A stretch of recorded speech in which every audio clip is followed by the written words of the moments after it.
જગદંબાના આશીર્વાદ મળી જાય ને બેડો પાર થઈ જાય સાહેબ.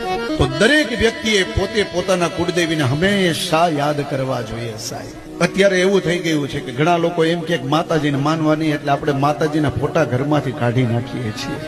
જે સ્તંભ છે એને જ આપણે હટાવી દઈએ, પછી આપણે દુઃખી થઈએ, પછી બધી જગ્યાએ ભટકવું પડે. અરે આપણે તો શક્તિના ઉપાસક છીએ, આપણે જગદંબાના ઉપાસક છીએ અને એ જગદંબાને જ આપણે ભૂલી જઈએ. શાસ્ત્ર તો એમ કહે કુંજિકા સ્તોત્રના પાઠ કરો, કોઈ દિવસ દુઃખ નો આવે. અરે દુઃખય નો આવે, નખમાં રોગે નો આવે. કુંજિકાના પાઠ કરો. અરે આપણા પાસે એટલા બધા રસ્તાઓ બતાવ્યા છે. ચંડી પાઠમાં કવચ બતાવ્યું છે, દુર્ગા કવચ. એ કવચના પાઠ કરો ને, કોઈ પણ વ્યક્તિ આપણા ઉપર ગમે તેવું કરે ને, આપણને કાંઈ ન થાય સાહેબ. એવા કવચ પડ્યા છે જગદંબાના. ક્યારેક ચંડી પાઠ ખોલો, જોવો. એ ચંડી પાઠમાં એક એક શ્લોકો એવા પડ્યા છે કે એ શ્લોકથી તમે ચંડી